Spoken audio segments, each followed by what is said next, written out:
Hold on. We're on. We're on. Yeah. Let me start a personal conversation right as we're live. The Moors got to know that we're regular people. You go to sleep and wake up. It's like everyone else. I mean, we are hashtag woke, but we do go to sleep. Nah, you drink mental.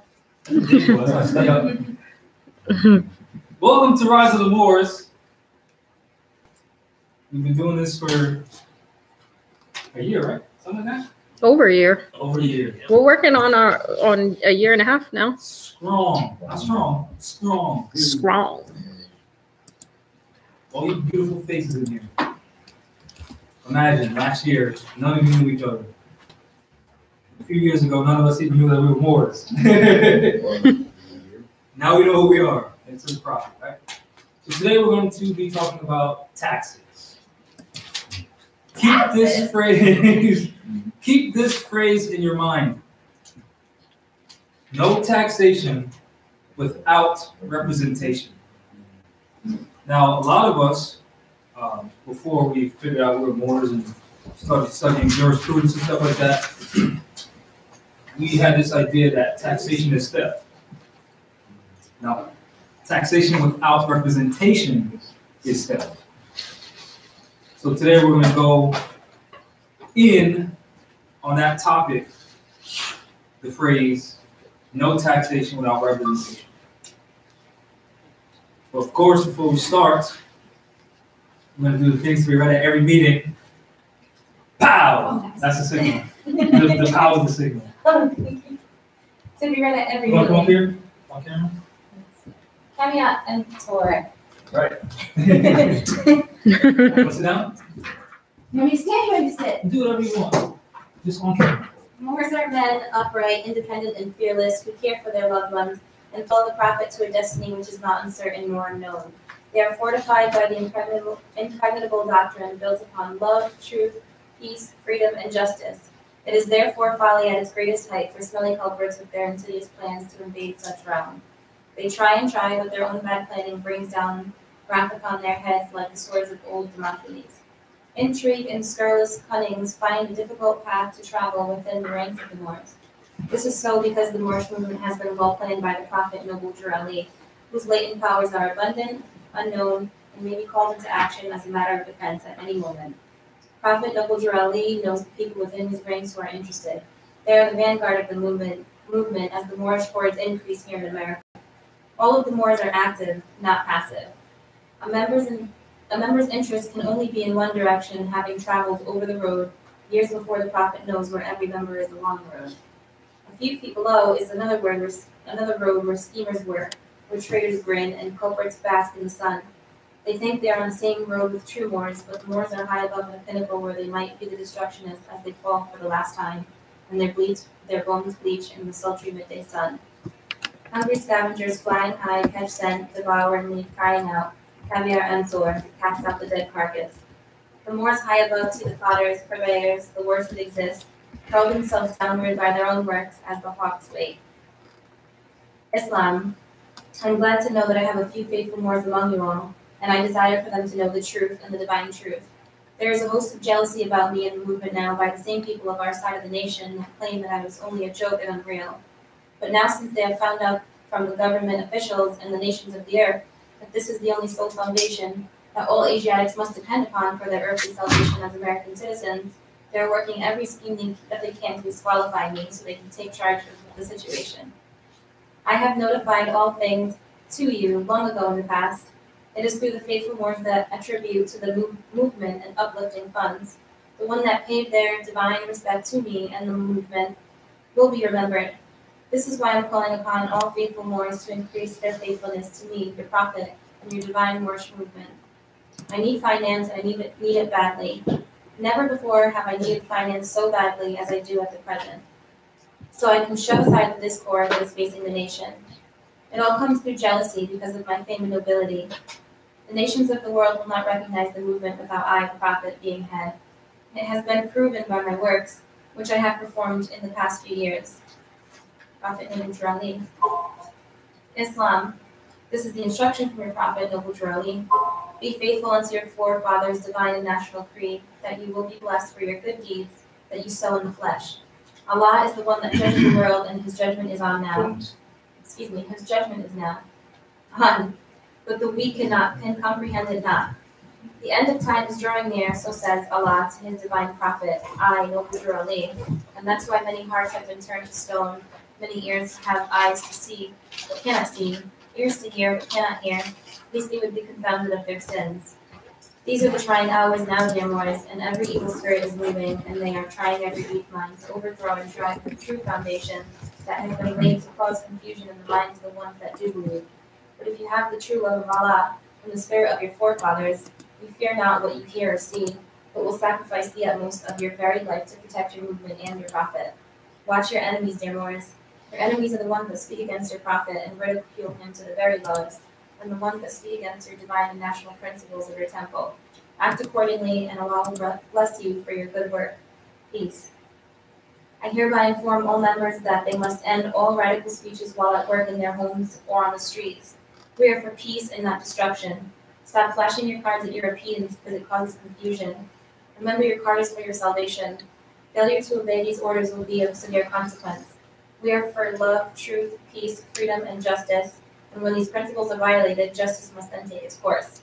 Any member or group of members who hold malicious feelings towards the temple or the prophet, or violate the divine covenant of the Moorish movement will receive their reward from Allah for their unjust deeds. All true Moors will and must obey the law as laid down to them by their prophet. If they lose confidence in their prophet, they should turn in their pardon button, cease wearing their turban and fez, and return to the state where I, the prophet, found you. This is a holy and divine movement founded by the prophet Muhammad, and if the prophet is not right, the temple is not right. The prophet, therefore, is sending out the divine plea to all Moorish Americans that they do their part in protecting their prophet and temple. This is an everlasting movement founded by the prophet through the will of Allah to redeem his people from their sinful ways. Peace. Noble Jerome. Great. Oh, she's on next time. Coloring book. For children. Didn't we talk to Oh, that's what attorney about that? So hopefully I turn this on and nothing turns off. That scared me. Can you get the curtain behind you? Want to close it? Yeah. Dang it. Yes, ma'am. Wow.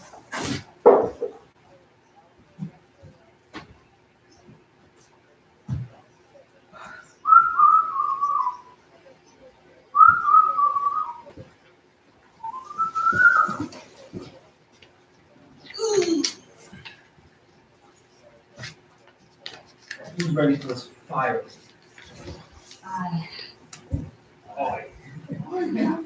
So again, the topic is no taxation without representation. Excuse this lamp. I'm putting in a light. So over the past few weeks, we went over some American history and what the United States is, how the United States started off under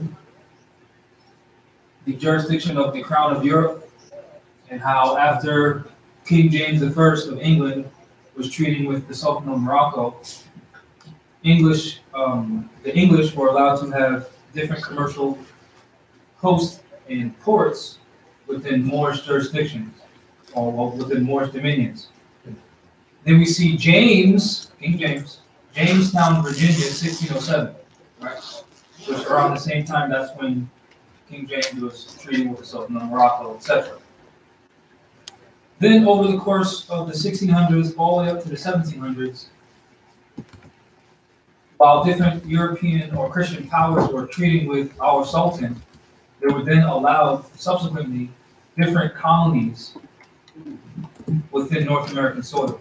As an example, if you go to what they call the state of Massachusetts now and go to any of their libraries, any quality library, you'll see that Massachusetts was referred to as a Massachusetts company. Right? And then if you get my third book, you'll see how these colonies merged and how they were referred to as companies from different books, etc., etc., etc. So during this course of time, you'll see that the British government would impose taxes on the European colonies here without having representatives to reflect the economic and social conditions of the colonists here. You get what I'm saying? So the British Crown had no real interest in the European colonists here in America, but they knew that they were their subjects, so they were just extracting taxes from them for all the purposes like war and greed, right? So you'll see that as I'm going through this, you'll see that the European colonists here in America revolted against British taxation on their property without being properly represented by them. Hence the phrase, no taxation without representation. Right. On this flag on the right, you see the Star-Spangled Banner. You see a circle of 13 stars, and if you count the stripes, 1, 2, 3, 4, 5, 6, 7, 8, 9, 10, 11, 12, 13. So 13 stars and 13 stripes represent the 13 European colonies in agreement to do business together. Because remember, they were separate colonies under separate crowns of Europe, like Spain, Britain, Germany. They had different, the different crowns had different colonies under their jurisdictions. As an example, Rhode Island was much larger, or the Rhode Island Company was much larger than it is today. Massachusetts Company was much larger than it is today. Right? So keep that in mind, that jurisdictions have changed throughout the course of history. Right? So that's what that represents. Right? Subsequently today, you still see the 13 stripes on this Star-Spangled Banner, but you see 50 stars representing the 50 states of the Union because they fully or successfully colonized all of North America. Tracking? Great. And of course, this flag is ours, represents the Moroccan citizens or the Native American nationals. And the United States citizens is reflected by this. Europeans granted permission to be here in America by the Moors. Just to set the tone. If you don't know, now you know. Right, and here, there's some images of some Moors, the true Americans, and Europeans, United States citizens. Right. So keep in mind, again, the various crowns have jurisdiction over the various Europeans doing business here. That's why the United States is a federal government, not a national government, because the different Europeans have different nationalities, such as Spanish, Spaniard, same, Dutch, German, French, Polish, etc. So they can't be united by one free national name because they have different nationalities. That's why it's a federal government. You'll see that explained later. All right, so here's the prophet with the Moorish flag upside down, which means the nation's under duress because they colonized. So remember, it was only supposed to be 13 stars. Now it's 50. So this represents that these people colonized these people. That's why the flag's upside down. This is a signal to the rest of the nations of the earth that once one nation sees a national standard upside down, other nations are supposed to recognize that nation is under duress and needing help. So, well, it's supposed to be upside down, but it used to be upside down. The flag is supposed to be upside down. Run me through that way. So we'll start with the prophet's divine warning by the prophet for the nations. Because we need to understand this before we even start having a conversation about taxes. Because again, most people think taxation is them, blah, blah, blah, blah. So, this is what the prophet said. The citizens, keyword citizens, because for some reason you hear more saying we're not citizens of anything. The citizens of all free national governments, according to the national constitution, are all of one family bearing one free national name. Those who fail to recognize the free national name of their constitutional government are classified as undesirables and are subject to all inferior names, abuses, and mistreatments that the citizens care to bestow upon them. And it is a sin for any group of people to violate the national constitutional laws of a free national government and cling to the names and principles that allude to slavery.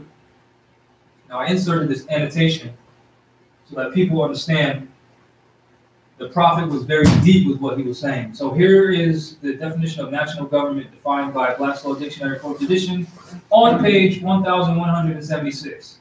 It says, a national government is the government of a whole nation.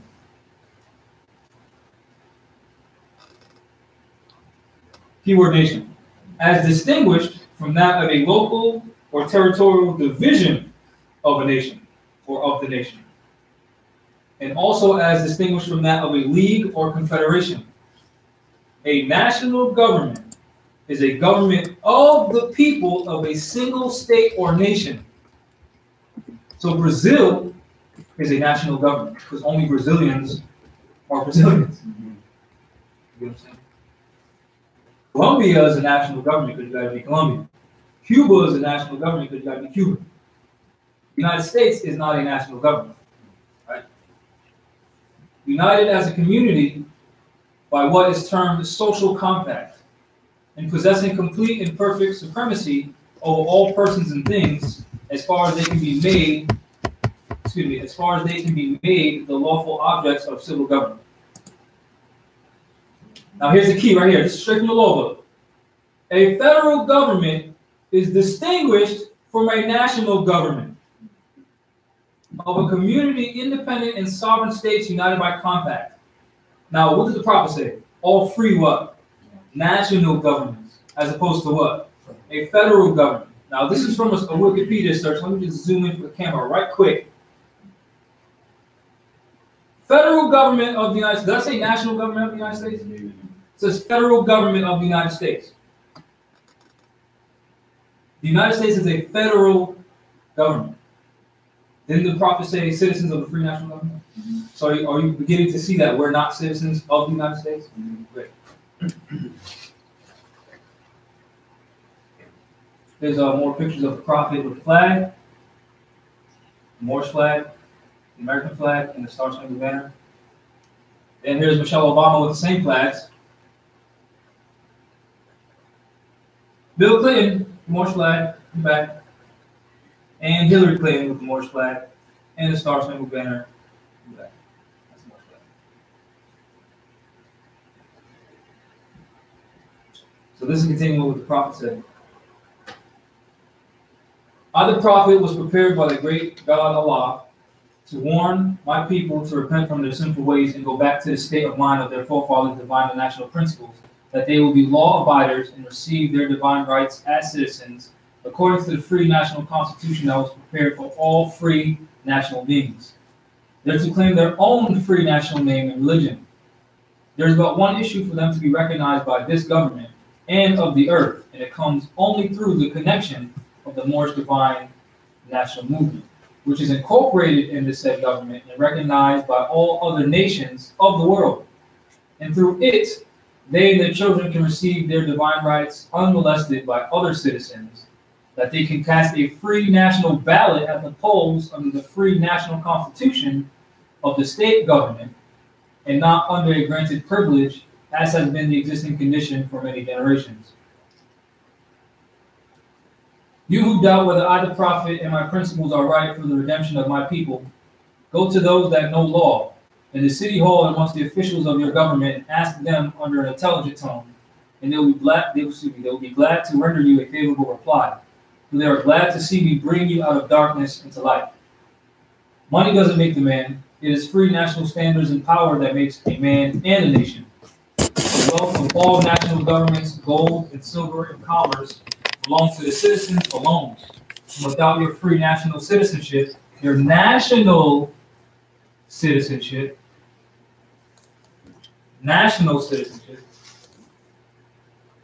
by name and principles, you have no true wealth.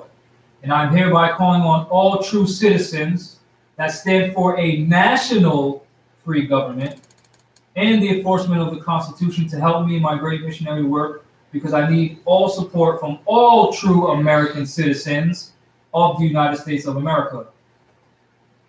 2 separate jurisdictions.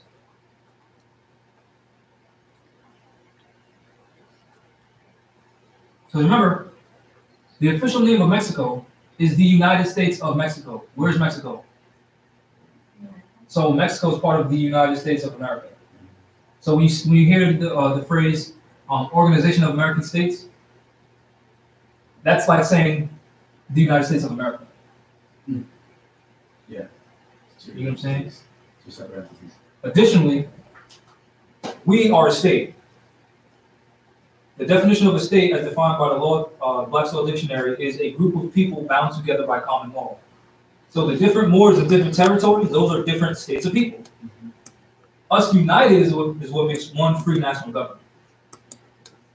Following? Isn't that simple? So the different states or groups of Moors united will be called the United States of America. Tracking? Track. Great. Help me to save my people who have fallen from the constitutional laws of government. I'm depending on your support to get them back into the constitutional fold again. Back again. Right? That they will learn to love instead of hate and will live according to love, truth, peace, freedom, and justice. Supporting our free national constitution of the United States of America. Now, peep this, right? He said, I love my people and I desire their unity and mine back to their own free national and divine standard. Pay attention to that. I love my people and I desire their unity and mine. What did he just tell you? He can't go nowhere without the people. So all these Moors claim to be this and claim to be that, and I'm the prophet and the pharaoh and the king of all the Moors. Well, why are we still living in poverty then?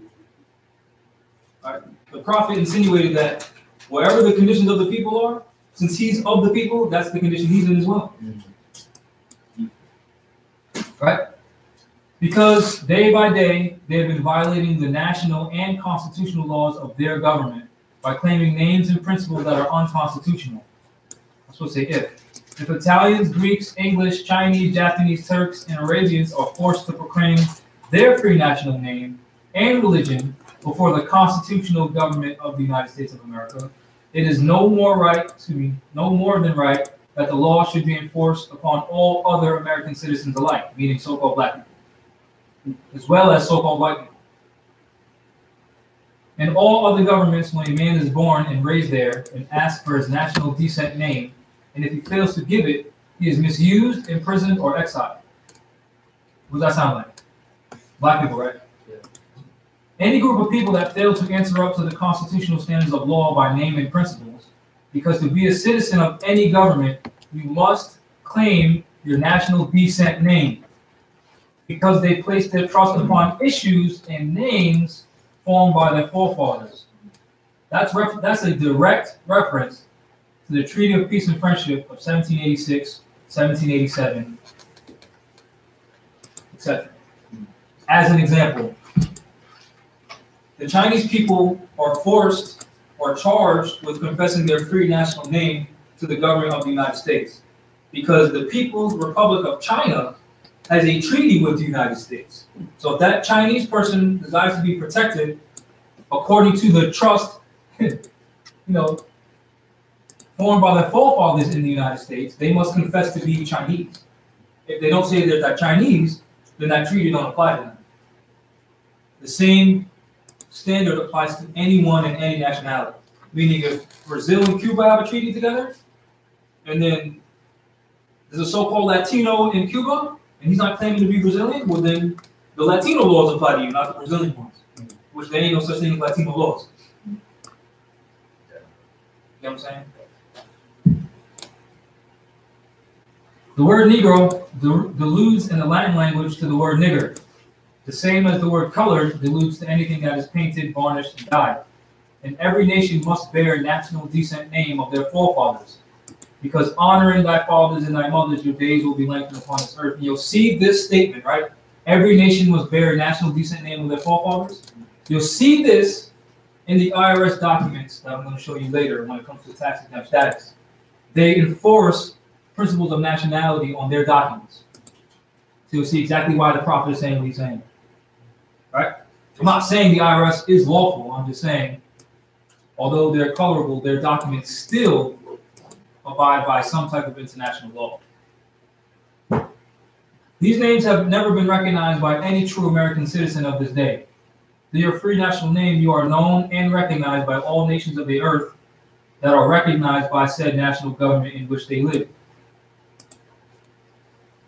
The 14th and 15th Amendments brought the North and South in union, placing the Southerners who were at that time without power within the constitutional body of power. And at this time, he's talking about 1865, the free national constitutional law that was enforced in 1774 declared all men equal and free. And if all men are declared by the free national constitution to be free and equal, since the Constitution has never changed, there is no need for the application of the 14th and 15th Amendments for the salvation of our people and citizens, meaning anyone else who wants to be part of this great republic. You don't need to be so-called naturalized through the 14th Amendment, etc., etc., etc., right? Because the 14th Amendment says all persons born in the United States are citizens of the United States, right? But then we read a few weeks ago, 2 weeks ago, or more than that, from the Library of Congress themselves that the 14th Amendment was never ratified. And what did the prophet just say? The 14th Amendment is not necessary for the salvation of our people. And most blacks think that they were citizens of the United States because of the 14th Amendment. But then the prophet just says there's a difference between, well, he didn't say it, he implied that there's a difference between a national government and a federal government. So even then you can't be a citizen of the United States. So it means more saying that we're citizens of the European Colonial Union. Well, one, we're not European. Two, the European Colonial Union is a federal government. And the prophet said a free national government. Three, we ain't European. Four, we ain't European.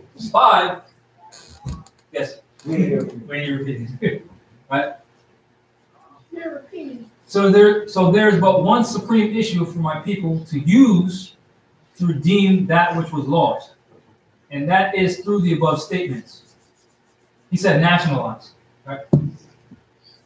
Then the lion and the lamb, separate people, i.e. Moors and U.S. citizens / Europeans, can lie down together in yonder hills, and neither will be harmed, because love, truth, peace, freedom, and justice will be reigning in this land. Meaning, the Europeans will be abiding by the Constitution and Treaty, and the Moors will be abiding by the Constitution and Treaty under love, truth, peace, freedom, and justice, which is constitutional law, which is the laws of nature, which is the law of God.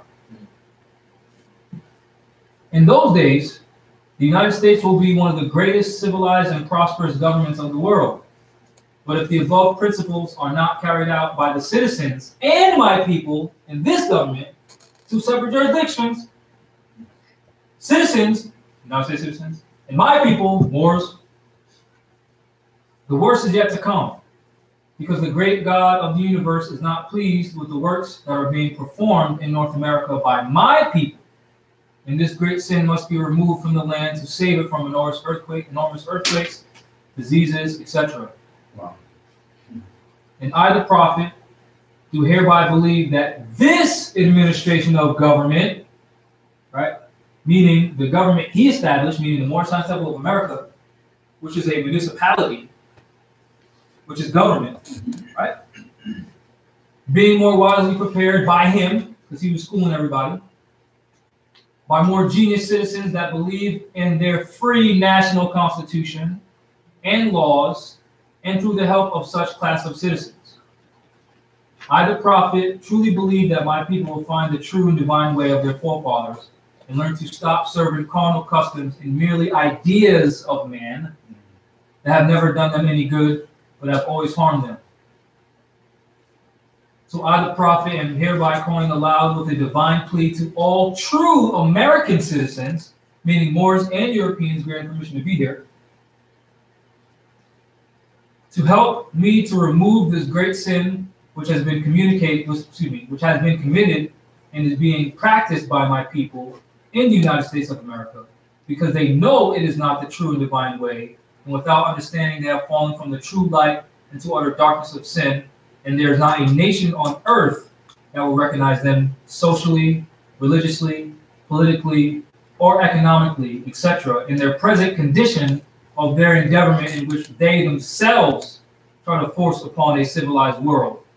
They will not refrain from their sinful ways of action, and their deeds have brought Jim Crowism, segregation, and everything that brings harm to human beings on earth. Meaning, every time we get upset, we want to march, pray, loot our own people's stores, Why? What does that do besides harm your own people? Right? That's our sinful ways. Not the white man is doing this to the black man. We're slapping our own people in the face, shooting each other in the chest for stepping on our shoes, pimping our women. We are doing that, not the European. We're selling drugs in our community. Europeans might be dropping them off, but who's selling them? Exactly. And they fault the Southerner for all these great misuses. Pay attention to this. But I traveled in the South and have examined conditions there, and it is the works of my people continuously practicing the things that bring dishonor, disgrace, and disrespect to any nation that lived the life. And I'm hereby calling on all true American citizens for moral support and finance to help me in my great missionary work to bring my people out of darkness into marvelous light. From the prophet. I think that was a beautiful word of art. Can I? Yes. So I got a question online. Won't we be summoning these de factos into counselor courts? This is the remedy question, and then they responded again. And if y'all ain't got no answer for that, then shit is questionable. Peace. Yeah, the movement's questionable if we can't summon these de factos into. A question. What are you doing to teach your family that they're Moors? The truth about their nationality and birthrights, and which laws apply to them and which ones don't.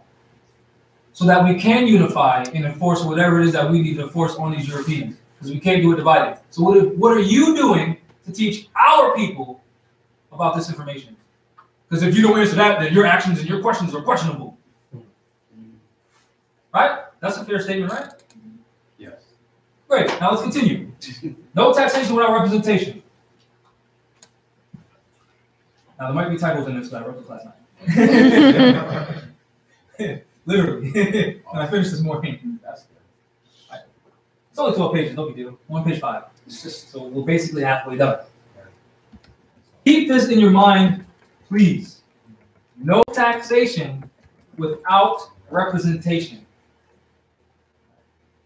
If you so choose to notify your employer of your name correction and tax exempt status, as opposed to leaving all old business as it is, you can fill out the following documents and use Article 14 of the Treaty with Morocco and the 13 United States Colonies of America of June 28th and July 15th, 1786. Because you'll see in the documents, they'll ask you which articles of the treaty are you claiming grants you tax exempt status in the IRS documents. So you can use that one. I recommend reading the entire treaty because it's that trust and issue that our forefathers entered into for our protection, just like the prophet said. So read it. Is it on the proclamation, correct? Yes, it is on the proclamation papers. So I'll also read your proclamation papers. Yeah. And the judicial notice. Right. This article is clearly related to the principle of separation of powers / national sovereignty, which is in harmony with the present active state doctrine of the federal government of the United States and the free national government of Morocco. When you read that article of the treaty, you'll see the separation of powers, right? Which is, in fact, what I just said, in harmony with the active state doctrine, which we went over a lot. Does anyone know what the active state doctrine is?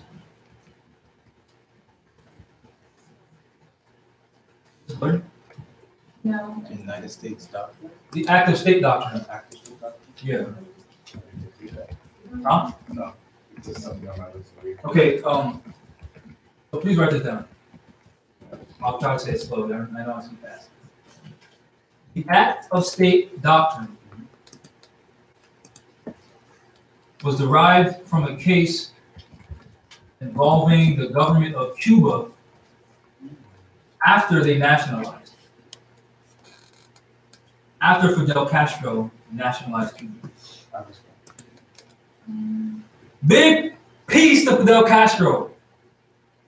Big ups. Inspiration. Fidel Castro means faithful fortress. Right? Which is in harmony with him and what he did for Cuba. So, right? In this case, which I don't remember the exact case off the top of my head, but in this issue involving Cuba, the Cuban government made a statement basically involving their sugar industry against a citizen of the United States. So that U.S. citizen then went to the United States and tried to, Cuba did this to me.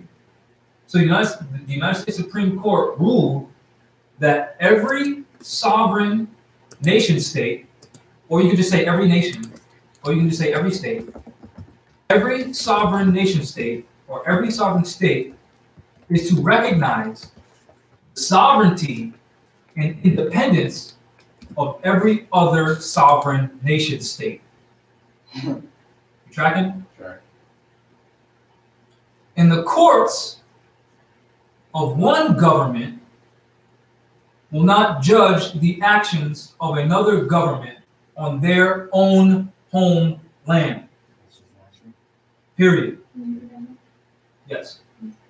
Every sovereign nation state is to respect the sovereignty and independence of every other sovereign nation state.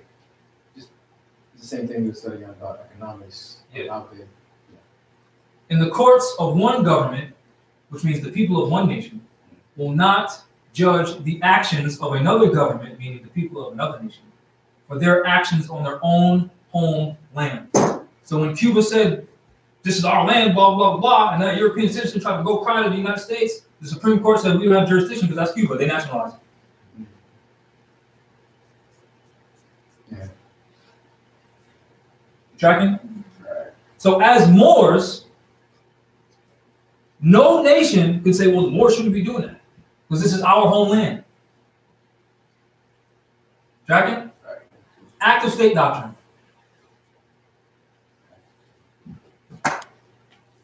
As stated in Drali's 101 questions, the modern name for Moabite is Moroccan. This principle of nationality can be related to the acts of the colonial United States and their relationship to the European crown, taxing the labor, wages, assets, property, income, and commerce of the colonies without representation. That was very important. This is the 101s right here. I'll go to the actual questions. In case anyone's ego tripping to me, probably didn't say that, right? It talks about the genealogy of Jesus, how Ruth is his great-great-grandmother, and Ruth was a Moabite. So 30 says, what was number 30 of the Quran question for Moorish Americans? 101 questions. Number 30 says, what is the nationality of Ruth? The answer is Ruth is a Moabitess. What is the modern name for the Moabites? Moroccans. And who was the treaty of peace and friendship entered into between who? Excuse me, name the parties of the Treaty of Peace and Friendship of 1786. The Moroccans and who? The United States. Therefore, this treaty applies to us, does it or does it not? Based on the prophet, right? Okay, great. What is the modern name for Moabites? Moroccans. Where is the Moroccan Empire? Northwest Amexem. What is the modern name for Amexem? Africa. What is the title given to the ruler in Morocco? Sultan. You see how this applies to the Moors? Great. And the prophet said we're descendants of Moroccans born in America, right? Born in America, so that means the treaty applies to us, right? Great. Just to clear that out the way. So any Moors claiming to be, we teach what the prophet taught, and then condemning the treaty, we'll show them the 101s. I know you're making that crazy face, but Moors do that. Yeah, that don't apply to us. Yeah. That's what they said. The phrase "no taxation without representation" was first used in Boston in 1750. By 1765, the term "no taxation without representation" summarized the primary grievance of the European colonists in America, the 13 colonies, and was one of the major causes of the revolution against the crown in their eventual independence in 1776. Many colonists believed that since they were not directly represented in the British Parliament by their elected officials who reflect their social, economic, and political positions, then by default, ipso facto and ipso jure, right, jurisprudence, any laws it passed affecting the colonists, such as sugar tax, were illegal under the Bill of Rights of 1689 and were a denial of their rights as Englishmen. Are we all following? Right? Now, this is the Declaration of Independence, and above that, I have a quote from the prophet. He said, "The free national constitutional law that was enforced in 1774, which is the Declaration of Independence, declared all men equal and free." Declaration of Independence. This applies to our situation today as Moors. When in the course of human events, it becomes necessary for one people to dissolve the political bands which have connected them with another, and to assume among the powers of the earth the separate and equal station to which the laws of nature and of nature's God entitle them, in short, nationalize, to separate you from people who ain't you. A decent respect to the opinions of mankind requires that they should declare the cause which impelled them to the separation, meaning state why you're separating from these people. There has to be a reason, cause and effect. That's nature. 7 Hermetic principles. Look it up, right? 7 Hermetic principles. We hold these truths to be self-evident, that, like the prophet said, all men are created equal, that they're endowed by their Creator with certain unalienable rights, that among these are life, liberty, and the pursuit of happiness. That to secure these rights, governments are instituted among men, deriving their just powers from the consent of the governed. What does that just say?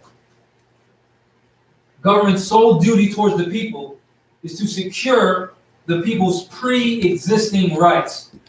And those people derive their power from the people. So in short, all these grand chiefs claiming to be this and claiming to be that, if they ain't elected by the people, they ain't no grand nothing. That's like that. That whatever any form of government becomes destructive of these ends, meaning ain't protecting the people, it is the right of the people to alter or abolish it.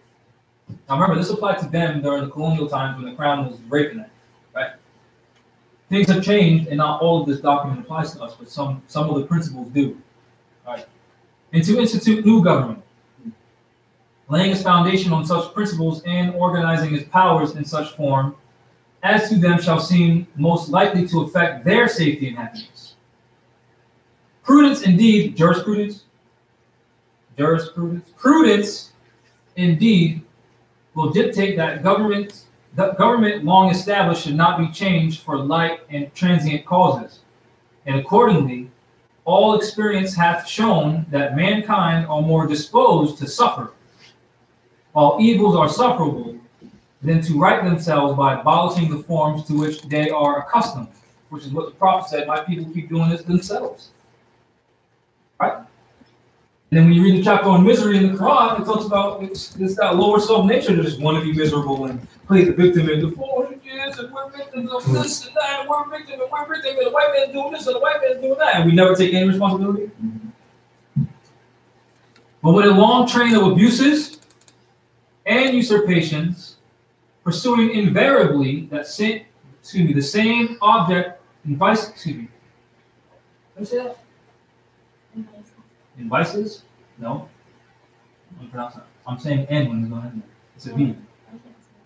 Anyway, it is designed to reduce them under absolute despotism. It is their right, it is their duty to throw off such government. Does that say overthrow? No, it doesn't. It says throw off, meaning separate, detach, right? So if there's a leech on your body, you don't overthrow it. You take it off, right? So if the political bounds that binds us to the United States is the birth certificate, right? Yes. Isn't it nature's law to separate yourself from that? Separate. Separate. Separate. Separate. Separate. Right? And to provide new guards for their future security. Muftis. Such has been the patient sufferance of these colonies, and such is now the necessity which constrains them to alter their former system of government, meaning under the crown. Right? The history of the present king of Britain is a history of repeated injuries and usurpations. all having in direct objective or object, all having in direct object the establishment of an absolute tyranny over these states, meaning the 13 colonies. That phrase applies to so-called black people in the United States. They have a complete tyranny over so-called black people who are really denationalized Moors. That tyranny is expressed by police all up and down their communities, the prison industrial complex, marshals on our land, right? Military on our land that we don't control, that's not our military, right?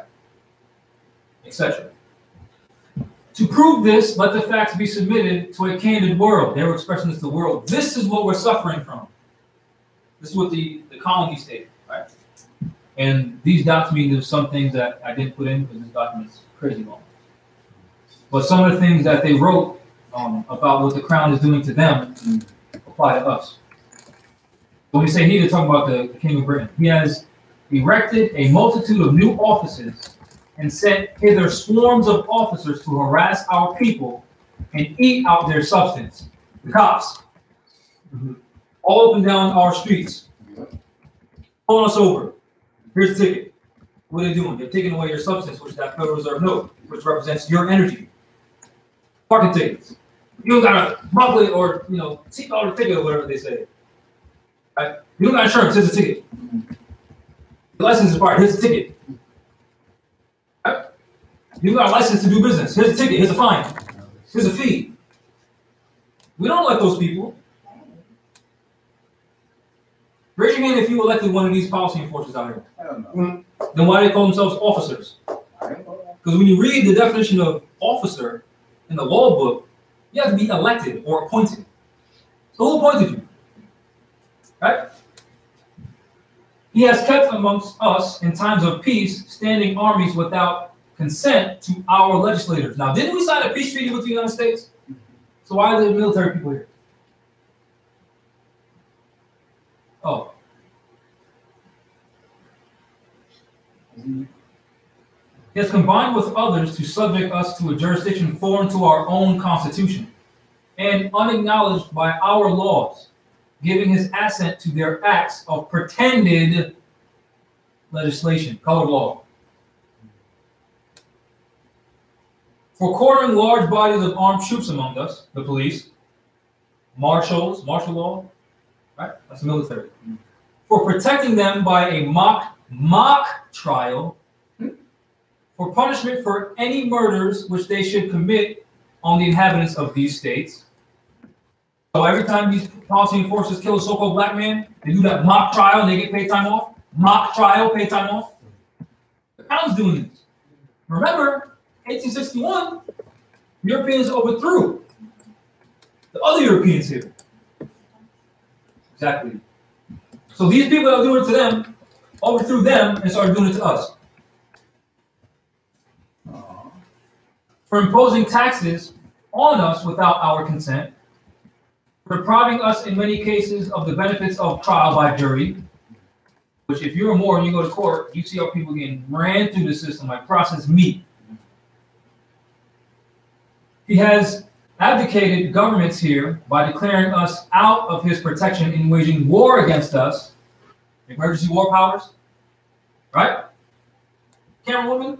Yes. Right? Didn't it wage war against the American people? Yep, financially. You know what they did?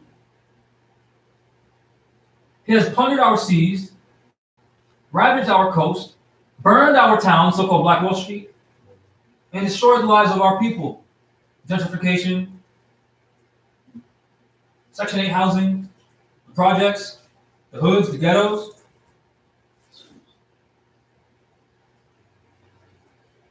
He has, at this time, transporting large armies of foreign mercenaries, the police, to complete the works of death, dissolution, and tyranny, already begun with circumstances of cruelty and perfidy, scarcely paralleled in the most barbarous ages, and totally unworthy of the head of a civilized nation.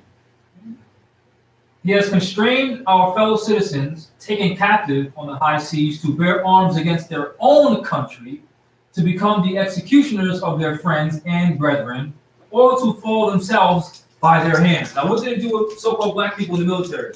Wasn't it their goal in the Vietnam War to put so-called black people up front? While at home they were suppressing so-called black people? Isn't that the same exact thing?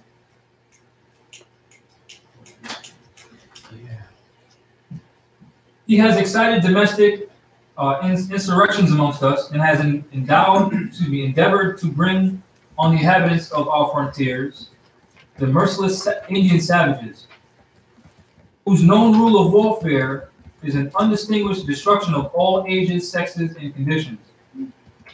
In every stage of these oppressions, we have petitioned for redress in the most humble terms. Our repeated petitions have been answered only by repeated injury. Now, how many times have we put the Europeans on notice here? Repeatedly. How many times have they been injuring us?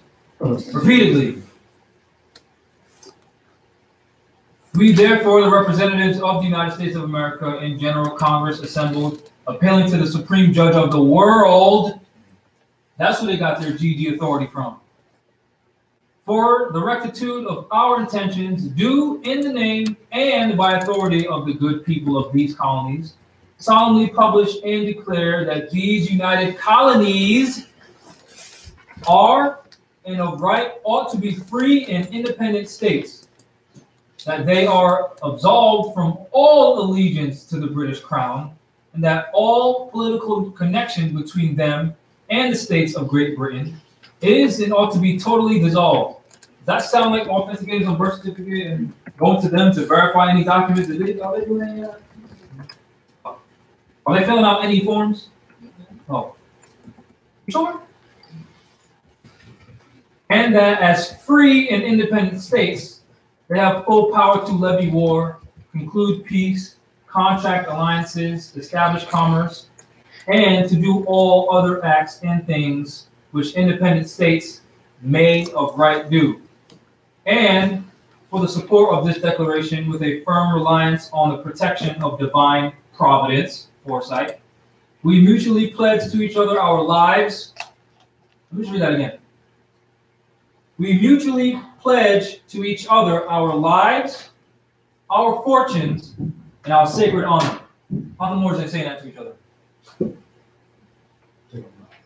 Additionally, after this declaration, the Sultan of Morocco, our Sultan, at this time, in 1777, issued a proclamation saying, we're recognizing the United States. These people, the United Colonies, and any ships that they want to pull into our ports, they can't. That's why you hear people saying Morocco was the first to recognize the United States, because that's a true state. And if you just do your research on the secret proceedings and debates of Congress, you'll see just that. Where they say, we, the 13 United States represented in Congress, thank the Prince, King, and Sultan of Morocco for recognizing us, and blah, blah, blah, blah. I've got to bring the book, but I'll bring it next time. Right, and then here's a link so you can see it yourself. Right. The principles associated with the Declaration of Independence, being nature's law and nature's God, is what granted them the tax-exempt status from the Crown of Britain. Because they said so. Right? Essentially, no nation of people has the right to tax you if they do not represent you. Now ask yourself, how many Fez-wearing declared and nationalized Moors work for the United States and actively represent the Moorish nation or reflect our economic, social, and political position? I'll wait for the names. No one? How about anyone online? Can anyone online, any online viewer show any active declared Fez-wearing, nationality card-holding Moorish Americans within the United States so-called government representing Moors? Because, I mean, if the Europeans can say no taxation without representation and work for them, how come we can't say it? No names yet? No, but they did ask where you got this information. I put it together. I mean, you can just Google, like, Declaration of Independence, Articles of Confederation, Articles of Association. I don't know, just do research. Like third book. Oh yeah, you can get my third book on riseofthemoors.org. It's not out yet, but it's gonna be dropping soon. All right, so now let's talk a little bit about the IRS. So this is the origin of the IRS, and I have the source from the IRS.gov about IRS, brief history of the IRS. The roots of the IRS go back to the Civil War when President Lincoln and Congress in 1862 created the position of Commissioner of Internal Revenue and enacted an income tax to pay war expenses. This is from their website. The income tax was repealed 10 years later. Congress received the income tax in 1894, but the Supreme Court ruled it unconstitutional the following year. And then I wrote this part right here. So let me make that separation. This is from their website. You can look at it yourself. Right? It's also stated that the IRS is a division of the United States Treasury Department, which is the executive branch. Right? So keep that in mind. The IRS is allegedly part of the executive branch. Right? Please keep that in mind, please. Because you'll see in the Constitution how that don't sound right. Right? So again, allegedly, don't say that the IRS is part of the executive branch. State specifically that allegedly, that's what we're alleging, the IRS is part of the United States Treasury Department, which is part of the executive branch of government. All right? So now let's refer to the Constitution. Oh, excuse me, I'm not reading. Please find the article, section, and clause in the Constitution that delegates the power to tax to the executive branch of the United States. So I challenge anyone to do research on the Constitution of 1791 and find where in the Constitution Congress gave the ability to tax to the executive branch of government. Or find any, what they call constitutional, what do they call it? When they're trying to amend the Constitution, what they call it? Constitutional. There's like a phrase for when they want to amend the Constitution, constitutional convention, or any recordings or debates or proceedings of any constitutional conventions where they added that the executive branch can levy, lay, and assess taxes. Because today, this is what the Constitution says, Article 1, which is legislative. Now remember, there's three branches of government: legislative, judicial, and executive. And the U.S. Treasury Department is part of what again? Executive, right? Executive. Okay. Now I'm about to read the legislative. Article 1. All legislative powers herein granted shall be vested in a Congress of the United States, which shall consist of a Senate and House of Representatives. Do you see IRS in there anywhere? Oh, all right, cool. Article 1, Section 8. The Congress shall have power to lay and collect taxes, duties, imposts, and excise, as an excise tax, right? To pay the debts and provide for the common defense and general welfare of the United States. But all duties, imposts, and excises shall be uniform throughout the United States. Do you see the IRS in there anywhere? No IRS. How about the Internal Revenue Service? No. How about Department of the Treasury? Mm-hmm. Oh. Clause 5. No tax or duty shall be laid on articles exported from any state. So all these, like if you're trying to do business in Massachusetts, but you're from Rhode Island, anything gonna tax you? Mm. Oh, that sounds strange, doesn't it? Because the Constitution said don't do that. Right? Clause 6. No preference shall be given to any regulation of commerce or revenue to the ports of one state over those of another. Nor shall vessels bound to or from one state be obligated to enter, clear, or pay duties in another. So all these trucks going from state to state and they go through all these toll taxes, ain't that unconstitutional? Right. And here's a yes. A question from state to state when we're doing business. That is also State to state. Yeah. Additionally, if we're so-called traveling from Rhode Island to New Hampshire, don't you gotta pay a toll? Yes. Wait a minute. Hold on. I'm unclear on something. Let me just read this annotation real quick. So read Article 6 of the Constitution, and it'll state that all debts, contracts, and engagements entered into before the adoption of this Constitution shall be valid against the United States as under the Confederation, and all treaties made or which shall be made under the authority of the United States shall be the supreme law of the land. In short, meaning the Articles of Confederation are constitutional law. So let's just read this. The Articles of Confederation regarding toll tax and entrance into the several states. Article 4. Let's just read that real quick.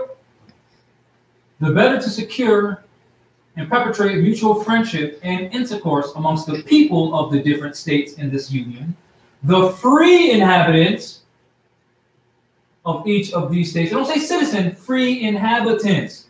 They don't say citizen. It says inhabitant of each of these states, paupers, vagabonds, and fugitives from justice accepted shall be entitled to all privileges and immunities of free citizens in the several states. Two separate jurisdictions, free inhabitants and free citizens, which Moors are free inhabitants, not citizens. The Europeans are citizens of the United States or the several states of the colonial union. Not the United States of America, the colonial union known as the United States. So basically, there's two entities. There's multiple United States entities. And here's the thing: they always say like, "Oh, black people were not." They weren't talking about U.S. free people. Exactly. In the Blacks ain't free. but that we were not free. We're not black. Okay, but we were not the free citizens. Well, the free inhabitants. It's true. It's true what they're saying. Oh, black people weren't included. Yeah. Such and such, but like they put that. Yeah. People's understanding of what they're saying when they say that. Mm-hmm. Because they don't understand that the colonies are European colonies. Yeah. It was to free themselves, and they're in accord with international law by saying they're free inhabitants. Meaning whatever your nationality is, obviously you're free by saying I'm a freeman, by saying I'm a Moor or Brazilian or whatever, right? Right? Free inhabitants. And the people of each state shall have free. We know what free means, right? Ingress and regress to and from any other state. Ingress and regress means entry and exit. Yes. So, wait a minute. Why are you paying toll tax?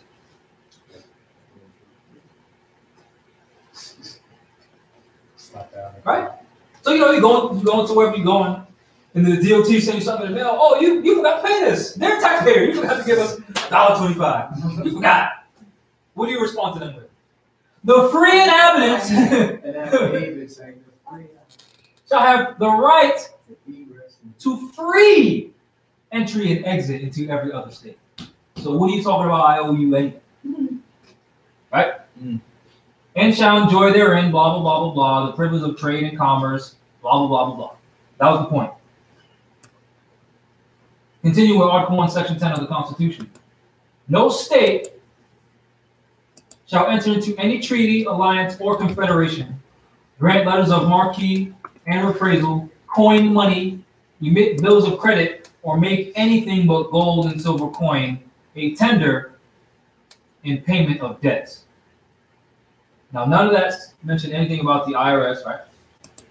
None of it said the Internal Revenue Service, and none of that said the United States Department of the United States Treasury Department did it.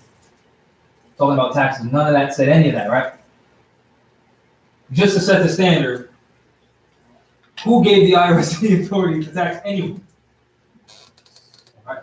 And in reference back to the Declaration of Independence, where it talks about the crown associated with other people to enforce these things. Who are these people?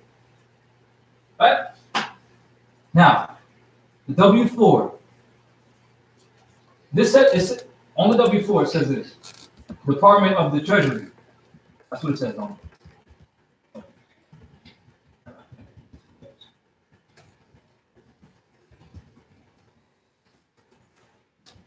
So the W-4 is what people sign for their tax withholdings. So all these people saying, how come these people take money out of my paycheck? Because you signed the W-4. That's why. So we can't then sign something and agree to it and say, that's not fair. We agree to it. That's like a boxer going to the ring with Muhammad Ali and he gets punched in the face and saying, that's not fair, you punched me. You agreed to go into the ring. What does that say right there? Let me zoom in real quick.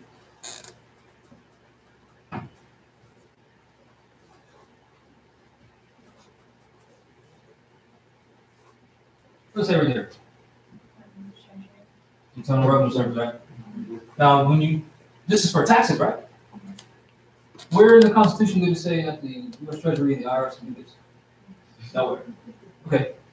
But continuing, for the sake of informing people, the W-4 form is used so that your employer can withhold the correct, quote unquote, correct federal, which means contract, income tax from your pay. There's a clause listed on the W-4 form that specifies how to fill out the W-4 form for exemptions. If you're exempt, write this down. If you're exempt, complete only lines 1, 2, 3, 4, and 7. And then sign it. Right. And I'm pretty sure it says it right on the document. You don't even need me to do this. It's on the document itself. Like if you go to IRS, yeah, sorry. It's 1, 2, 3, 4, and 7. For the W-4 form. Let me see. So there's been a lot of back and forth about saying that you are tax exempt because, or at least the conversations I've heard in that, because not exempt, it's like when you say that you're placing a condition on it. Right. So not exempt is in fact placing a condition. That's why you have to fill out this paperwork. We're non-obligated because that is not our government. Right. But since they have colonized us and we're forced to associate with them, you know, once you put your so-called employer on notice about the name correction and status change, you can then use that information, and I'll explain how to do that with the individual tax identification number, so you don't have to use the social. But it's still a violation of the Constitution because it's still forcing you. They're putting conditions on it. So you're right. I already know what you're talking about. But if you'd like to finish, please do, because I shouldn't. It's good for people to say what they know, so that I know that they know, and they know that they know. You try again? No, yeah. We can't say that we are exempt because, like, nonprofits say that they're exempt. They would have to pay these taxes, and they're asking permission not to pay these taxes. Yeah. We are not obligated. We are non-obligated to pay these taxes because that is not, first of all, our government's body. They don't represent us. So saying that's one of those tricky things. If you say I'm tax exempt, that means you had an obligation and you are now you applied for it, so you don't have to do it. That you don't have to, but we've never had any obligation, so you're not tax exempt. You're not obligatory. Yeah, but the IRS does not have non-obligatory forms. So if people are trying to go this route, I'm just explaining that this is how it can be done. And like I said, if you go to the IRS.gov, this is from their stuff. It tells you how to fill it out if you're tax exempt, and it says fill out. Down here, only lines 1, 2, 3, 4, and 7. All right, so let's look at number 1, 2, 3, 4, and 7. So number 1 is your name. 2, social security number, which you'll see later on. You can apply for ITIN, which is the individual tax identification number, which is still going to them to get this document. Just so you're clear, you're still going to them, which the Moabite just said you don't have to. But if this is the way we're going to pursue it, that's how it can be done, right? Number 3, you can put, feel free to give them all your information if you want, because that's what they're agreeing to. Fill that out. It said number 4, if your last name differs from that shown on your social security card, click here. You must call this number, blah, blah, blah, blah. What else number? And 7, right here. If you meet both conditions, right, exempt. Now, here's the thing, right? If you need both conditions about liability. Yeah, how are you liable?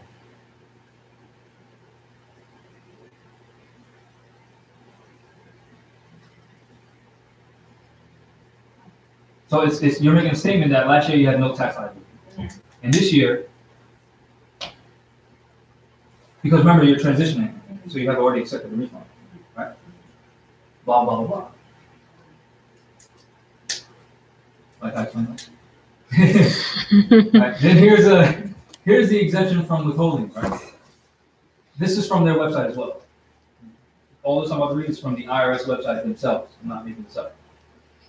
If a tax treaty between the United States and your country, meaning Morocco, provides an exemption from or a reduced rate of withholdings for certain items of income, you should notify the payer of the income, who would be the tax withholding agent, of your foreign status, exactly, to claim the benefits of the treaty, which I said Article 14.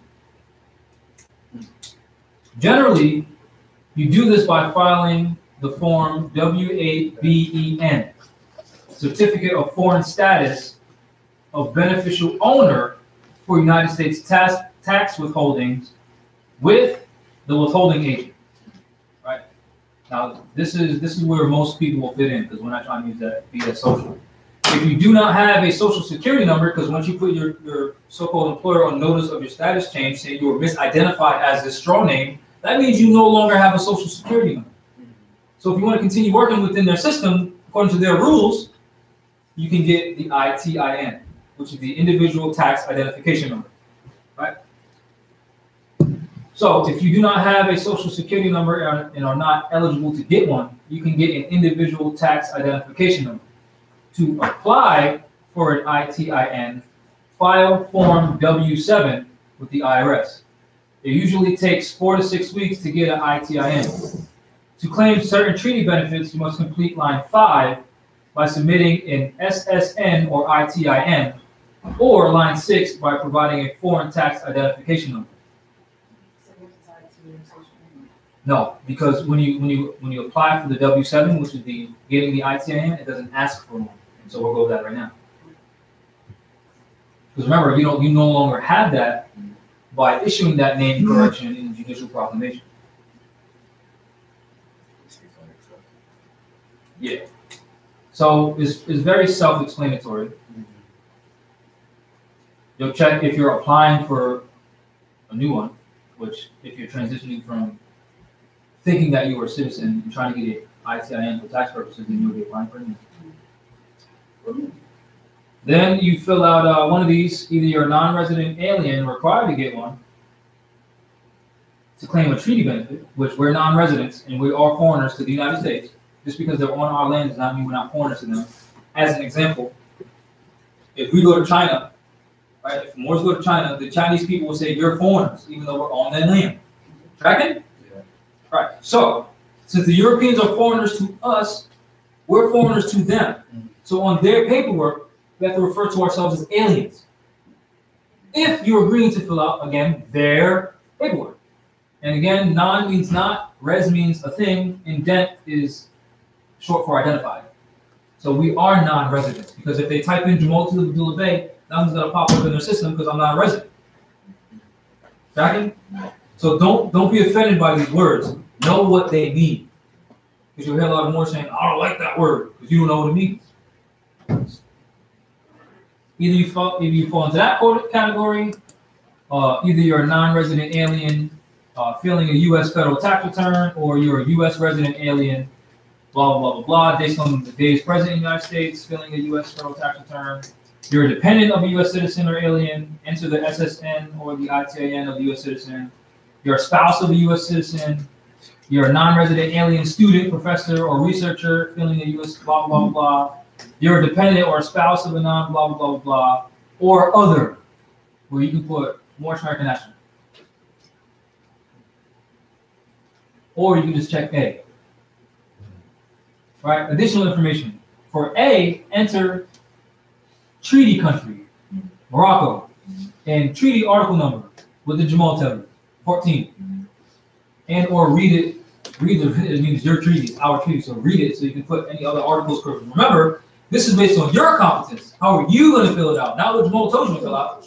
Because if they reject it for whatever reason, don't call me, because I ain't answering to tell you how to fill out their forms. You have to know how to fill out their forms. Right? Because remember, when you declare your nationality determines your allegiance. Who you got allegiance to? Continuing. First, middle, last, so you can put, Jamal, Talib, Abdullah, last day, whatever, however you want to do it. put your address because they want all your information. Fill it out, fill out all the information that they're asking of you. Other information, countries of citizenship, foreign tax number, if any, type of USA visa, if any, means what? You don't need one. You're Native American, right? Identification documents submitted, passport, driver's license / state ID, mute SCS documentation, other, which means what? Nationality card, right? Issued by what? Morocco, number AA2224141, expiration date never, date of entry to the United States. Figure that one out.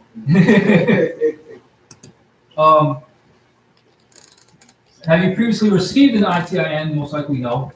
No, you do not. So since you don't, you skip this part because you're trying to get one for tax purposes. So you can claim exemption, right?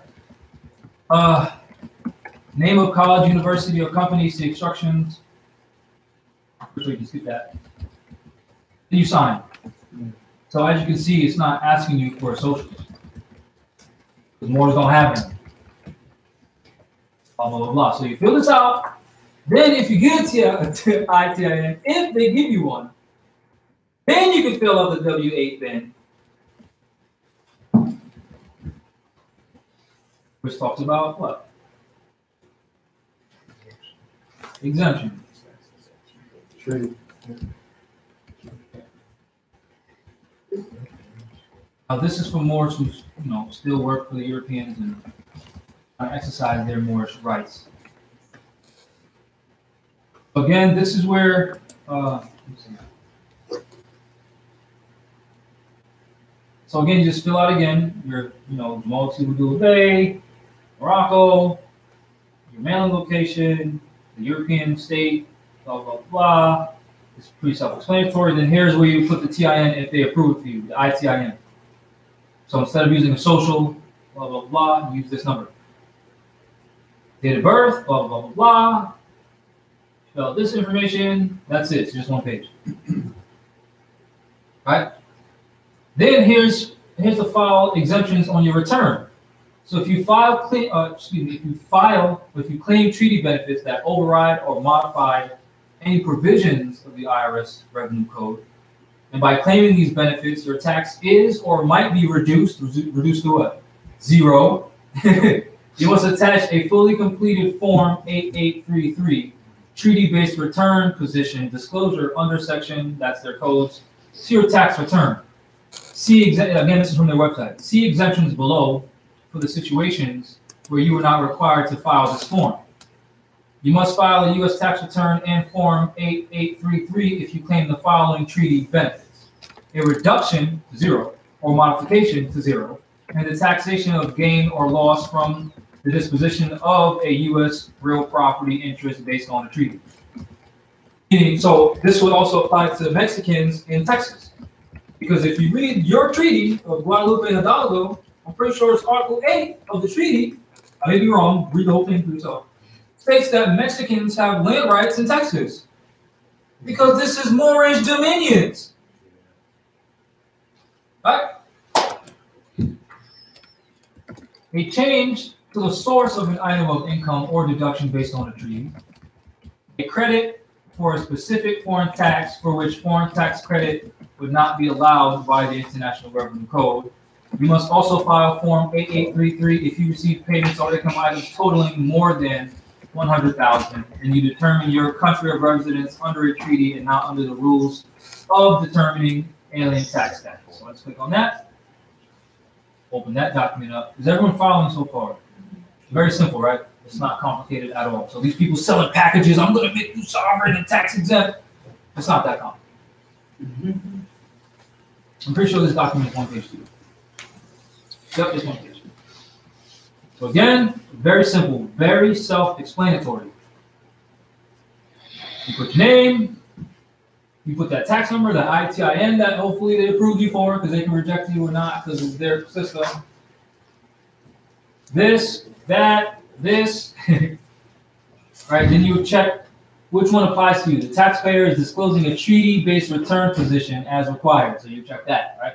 Or you text the taxpayer is a dual resident. Don't check that. Then check this box if the taxpayer is a U.S. citizen or resident. Obviously, you don't check that one because we citizens, none of their BS. Right? Then enter the specific treaty position relied on. So Treaty of Morocco, Articles 14, or whatever other ones. Name, identifying number, if available, that's the ITIN, blah, blah, blah, blah. List the Internal Revenue Code provisions overruled or modified by the treaty-based return position. List the provisions of the limitation on benefits articles, if any, in the treaty that the taxpayer relies on to prevent application of that article. Is the taxpayer disclosing a treaty-based return position for which reporting is specifically required pursuant to the regulations, blah, blah, blah, blah. So you'd have to look that up. If yes, enter the specific subsections. I'm pretty sure it's going to be no. Then here, explain the treaty-based return position taken, including a brief summary of the facts on which it is based. Also list the nature and amount of a reasonable estimate of gross recipients, each separate gross payment, each separate gross income item or other item as applicable, for which the treaty benefit is claimed. So we're basically listing the treaty and explaining why you're tax exempt. And this is where you would put it. And if it don't fit, guess what you can do? Attach an affidavit. Any questions? Okay. One issue that occurs when dealing with the issue of employment is dealing with the Social Security number. You may run the risk of being fired with no cause based on the employer-employee agreement, which is exactly why the prophet said, leave all old business as it is. Because if we got, these Europeans are customs, and most of these managers don't know any of this information. So if you try to present this to, the manager or whatever, they don't know any of this. They're probably like, well, now my business is running the risk of being audited and blah, blah, blah, blah, because they don't understand law. They can fire you for no reason. So be very aware of that the Europeans can fire you and hire you at will because you signed a contract saying you would be an employee, which is a servant, subject to any and all instructions of the employer. So know what you're doing, know the risk of what you're doing and why you're doing it, hence caveat emptor. Our national issue of being taxed by foreigners will be resolved once we stop working for them and enforce the Constitution as instructed by the Prophet, Article 1, Section 10. So I gave you a brief, because remember, law and history must go together. So I gave you the history of the Europeans and their tax issues, relating it to ours now, showing it through their system how to be exempt, and telling you how to be exempt as a national, well, like she said, non-obligated as a national, period. Right? Then, excuse me, once you get a ITIN, one can get an ITIN by filling out the W-7 form and mailing it along with a tax return, proof of identity, your nationality card, scan it, send a copy to them, and foreign status documents, name correction, filed with the county, right? You would send copies of this to them to verify that whatever you're saying is true. You got the seal from your government, governments recognize governments, right? Right? You would send it to the Internal Revenue Service, Austin Service Center, ITIN operations, and here's the appeal box number. So that's who you would send your application to, because remember, you're applying for this, meaning you're asking for it, meaning they can reject it or not, just so you are clear on what you're doing. Tracking? Great. That's who you send it to. Then, of course, these are my words, but this process involves forced association and is a violation of the First Bill of Rights, along with Article 20 of the United Nations Declaration on Human Rights and Article 1, Section 8 and 10 of the Constitution. Also, think to yourself, what forms did the colonists fill out when they were claiming tax-exempt status from the British Crown? Also ask, did the people of Cuba fill out tax-exempt papers when the United States colonized their island, or did they nationalize? Also think, did the people of Japan and Mongolia fill out tax-exempt papers when separating from China, or did they nationalize? Also, did the people of Haiti in 1804 fill out tax-exempt papers when fighting off European imperialism, or did they nationalize? Right? Then, of course, a few principles of nationalizing and a template on how the several separate Moor states can unite can also be studied in the Articles of Association amongst the European colonists / companies prior to their independence. So this is the Articles of Association where the independent European colonies agreed to associate with each other. Right? No, that's... So on Friday, September 30th, this is from said document. 1774, Congress appointed a committee to come up with a plan by which all of the colonies would agree in association to stop exportation of goods from the colonies to Great Britain, Ireland, and the West Indies. Also, notice alert, Jamal Talib Abdullah Bey put a committee out on reparations. Just like how they had a committee on this to separate themselves from the British Crown, I proposed the idea to do a Moorish committee on reparations so we can talk amongst ourselves of how we're going to achieve this goal as a people. Be on the call 14 Tuesday every Tuesday. What time? 8 p.m. The info's in the description. Great. Right? So this is what the Europeans said. We, his most loyal subjects, the delegates of the several colonies of New Hampshire, Massachusetts Bay, Rhode Island, Connecticut, New York, New Jersey, Pennsylvania, the 3 lower counties of Newcastle, Kent, and Sussex on Delaware, Maryland, Virginia, North Carolina, and South Carolina, deputed to represent them in a Continental Congress held in the city of Philadelphia on the 5th day of September, 1774, avowing our allegiance to His Majesty, our affection and regard for our fellow subjects in Great Britain and elsewhere, affected with the deepest anxiety and most alarming apprehensions at those grievances and distresses with which His Majesty's American subjects are oppressed, and having taken under our most serious deliberation the state of the whole continent, find that the present unhappy situation of our affairs is occasioned by a ruinous system of colony administration adopted by the British ministry about the year 1763, evidently calculated for enslaving these colonies and with them the British Empire.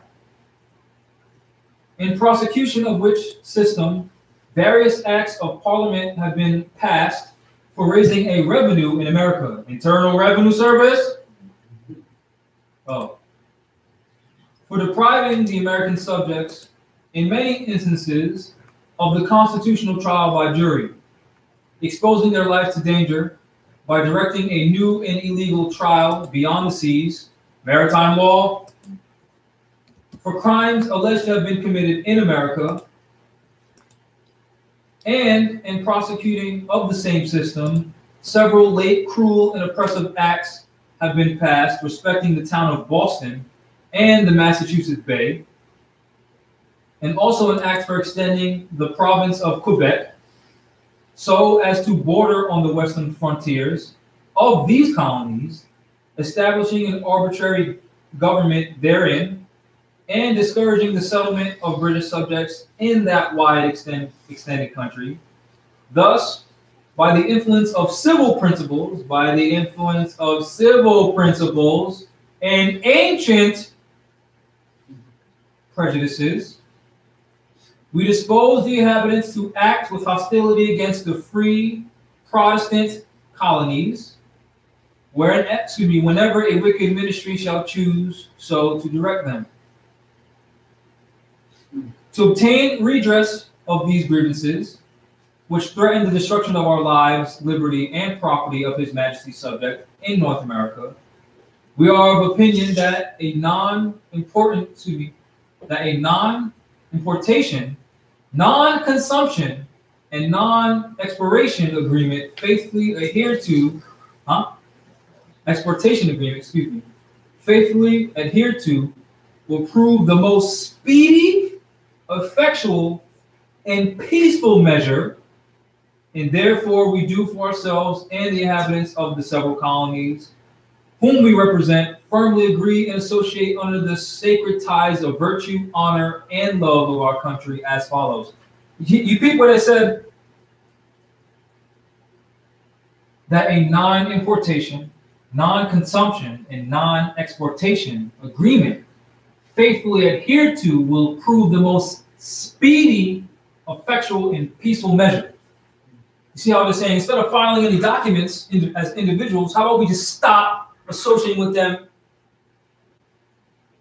in totality? Stop giving our energy to them in totality. Which is how Noble Drew Ali was able to bankrupt the United States in 1925, because he was teaching Moors only buy from Moors. Only do your laundry at Moorish laundromats. And when you do have a Moorish laundromat and you do have a Moorish market, you ain't paying taxes to no Europeans because no taxation without representation. Those principles is what speeds up this process of us being actually sovereign and actually independent. Hashtag us being sovereign and independent, not individuals being sovereign and independent. Us being sovereign and independent. You know, all these black people talking about boycott Gucci and boycott this. The only boycotting stuff for stupid reasons. The nationals should be saying boycott any of their stuff. Let's stop importing their stuff. Let's stop wearing their Gucci clothes. Let's stop consuming their stuff. Let's stop buying stuff at Walmart because it's produced by Europeans. Let's stop, shipping stuff to them. Let's stop doing all this stuff. Let's stop working for them. That will bring up the speedy remedy that we need. Not working for them and filling out their documents and going through their processes and blah, blah, blah, blah, blah. That's not how it's going to work. The prophet said himself, a beggar nation, which when you're applying for the ICIN, that's begging, would ever be able to attain the highest degree of spirituality. That's just a fact. These Europeans do it. That's why they said as follows. Number one, that from and after the first day of December next, we will not import into British America from Great Britain or Ireland any goods, wars, or merchandise whatsoever, or from any other place any such goods, wars, whatever, or merchandise, as shall have been exported from Great Britain or Ireland. Where is it? Nor will we, after that day, import any East India tea from any part of the world, nor any molasses, syrup, tails, coffee, pimento from the British plantations or from Dominica, nor from the Meridian. Madeira. What? Oh, Madeira. I'm just making up words. Or the Western Islands, nor foreign indigo. What did they just say? We ain't effing with nobody. That's what they said. Yeah, that's it. They didn't fill out documents. They said, all right, you want me to do what? All right, bye. Right? Number two, we will neither import nor purchase any slave imported after the first day of December next, after which time we will wholly discontinue the slave trade, and will neither be concerned in it ourselves, nor will we hire our vessels, nor sell our commodities or manufacture to those who are concerned in it. Meaning anyone associated with any form of slavery, we ain't messing with. Number four, the earnest desire we have not to injure our fellow subjects in Great Britain, Ireland, or the West Indies, induces us to suspend a non-exportation until the 10th day of September, 1775. Basically, what they're saying is we're not trading with nobody. I'm not reading all this. I put it in there to read it, but now I'm thirsty all dry. Blah, blah, blah, blah. You'll see in these articles where they said, we're not doing business with none of y'all. They wasn't saying boycott one store. They boycotted the whole country.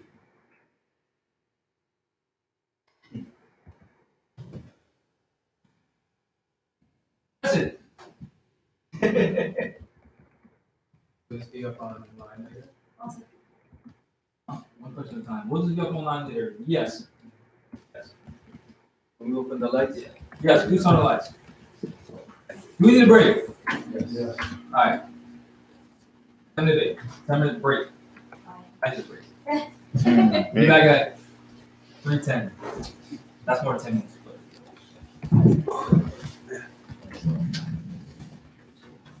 Keyword Moors, no taxation without representation.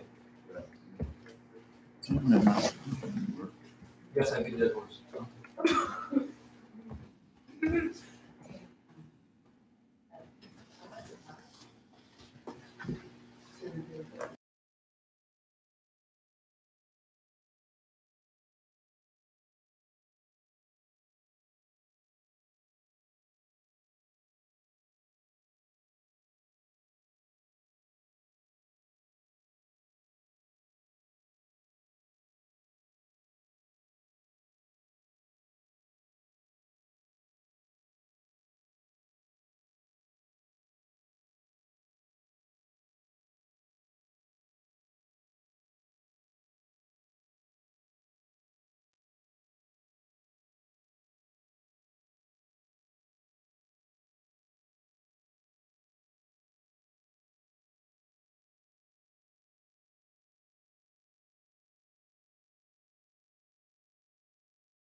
I started seeing something today on YouTube. I didn't know about this. It didn't show up like it was a Tyler's birthday or something. I didn't know like they did last year. Someone says after 3:10. How you know what time it is over here? They're ancient Kemetic. So mic's on, right? Yeah. So I want to have an open discussion about what we just went over.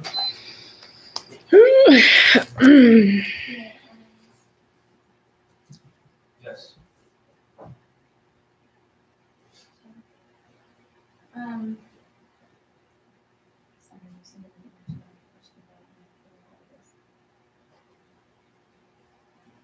Well, openly discussing the open discussion. Open. Openly.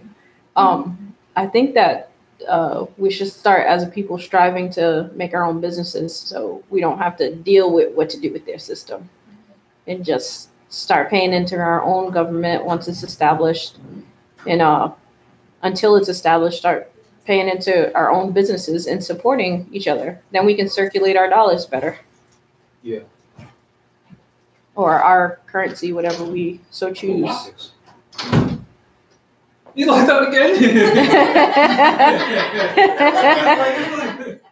How do you keep doing this? How, Sway, how? Let me try on this hat and then locked out. Oh. Because I don't think there is enough business of us. No, it's For not all of enough us mortgage to business. Quit our jobs. Well, all right. You know Broad Street, right? Yes. In Providence. They call it Juan Pablo Duarte Boulevard because it's all Spanish people out Yes. there. Down. All those stores are so-called Spanish. They're Moors. Our people own things. They just need to know that they're Moors. I mean, there are so-called black people, so-called Spanish people, so-called Latino people who own restaurants, markets, different things. They just don't know that they're Moors. Those people who already have these businesses established can nationalize, have the Moors around them protect their assets, and then just live like that. But we need to somehow reach out to these people to inform them, these are what your rights are. Because we have a bunch of doctors, politicians who are so-called black, who own things. We need to get them on board. Or get some of these famous people to support us financially. Mm. That's why this one of the reasons, like joining with the YouTube, because I realized how important it was to have a track record of this information. So when you approach people, to show them, you know, there's things going on and you have things to learn, and let me really open your eyes to what the reality of the situation we're in. You'll have something to present them with. Yeah. So it's nice that a lot of Moors try to teach, because it helps to see all of, you know, because if you pass somebody on the street, you can't just present the information all in one dump. So it's nice to have resources for them to go to, like websites and videos. Yeah. So.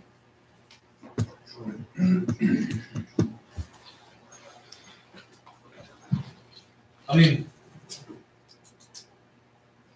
all we have to do is inform the right people that they're Moors, and we can get the proper financial backing that we need to do anything. It's really not that complicated. Yeah. Sounds like outreach. Huh? Sounds like outreach stuff. Outreach? Yeah. A lot of outreach is waking people up too, because they got to know why. Yeah. Via in person and mostly in person. Mm-hmm. Versus like behind the screen. I mean, that will get to a broader scope of people, but. Well, I say in your area, but. In your area, start with where you're at. We've also made huge strides in impact, just being online, period. Mm-hmm. Because we're reaching people we otherwise wouldn't be able to. Who's that?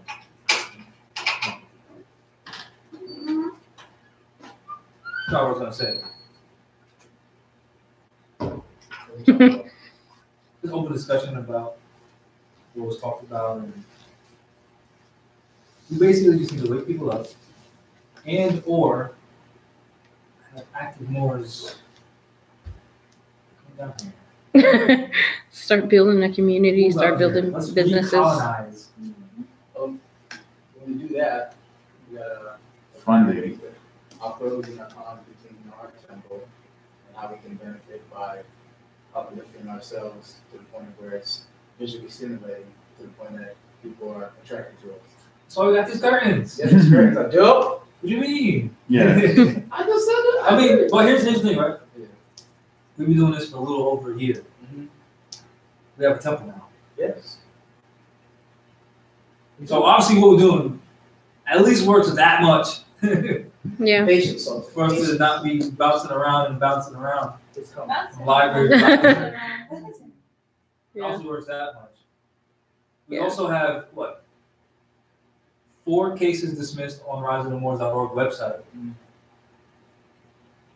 I mean, what more do people want to believe that this works? What more do you want from me? Yeah. I don't think it's necessarily to believe. It's the fact that the energy of us, them coming together, because what our black people don't notice is when you go out with other black people, they're not necessarily watching your back. They're eating off of their own little bowl, doggy bowl.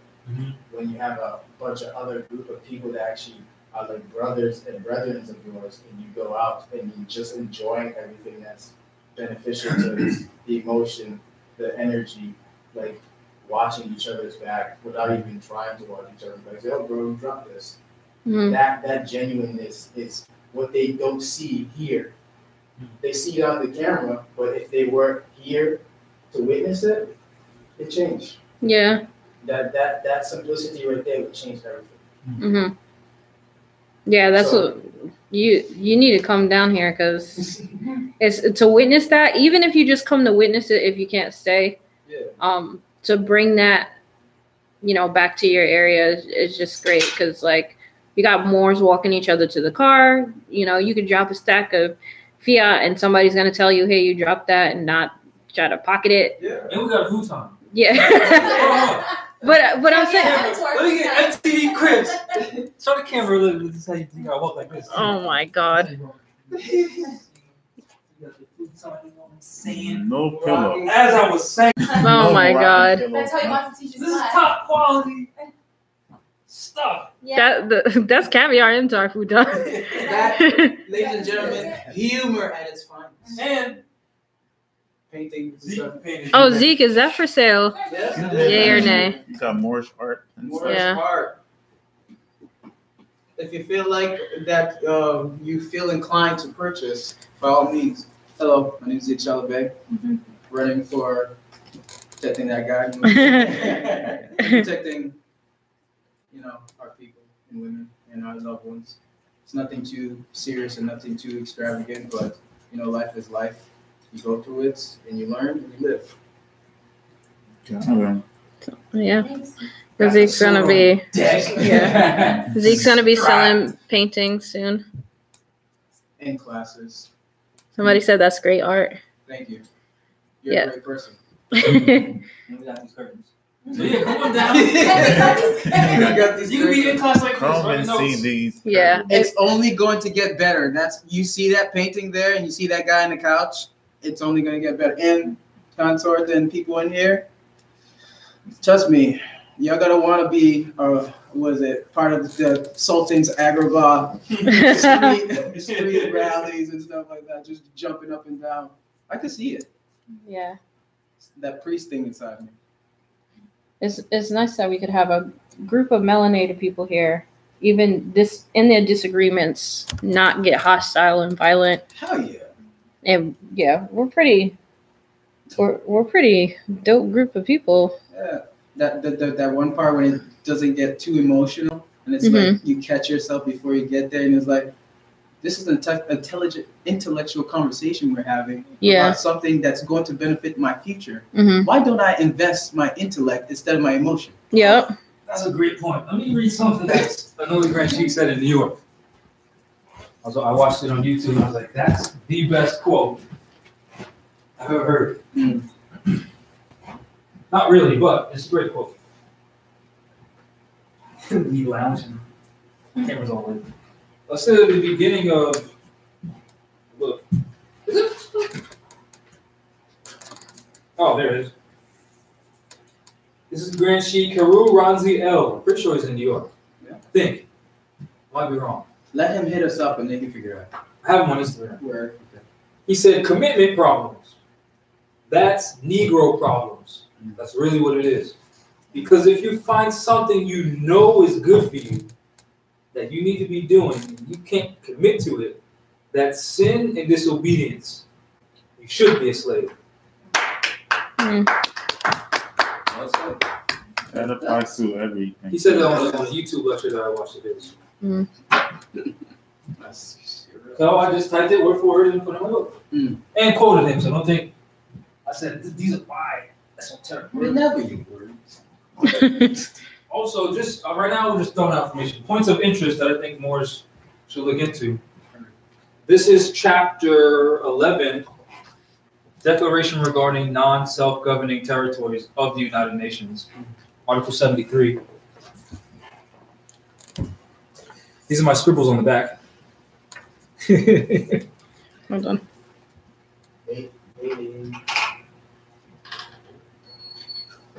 Peace. How you doing? Look at that. More Moors just pulled up. Pull up, gang. Hold up. Peace. Oh. That energy of that picture, I was looking Yeah, at no. them. And they show up. You summon that to the picture. That's funny, right? So this is, hold on, let me go back to my throne. Sorry. Seriously. Seriously. Class is here now. Just like the pictures. This is from the United Nations. It's regarding non-self-governing territories. He's gonna move the flag over that side. I'll do it. I know. Article 73, excuse me. Members of the United Nations which have or assume responsibilities for the administration of territories whose peoples have not yet attained a full measure of self-governance or self-government, recognize the principle that the interests of the inhabitants of these territories are paramount, and accept as a sacred trust the obligation to promote to the utmost within the system of international peace and security established by the present charter the well-being of the inhabitants of those territories, and to this end, there's still more in space.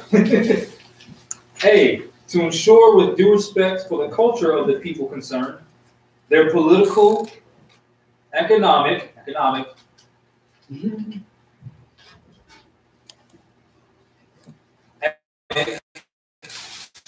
social, and educational advancement, their just treatment, their protection against abuses.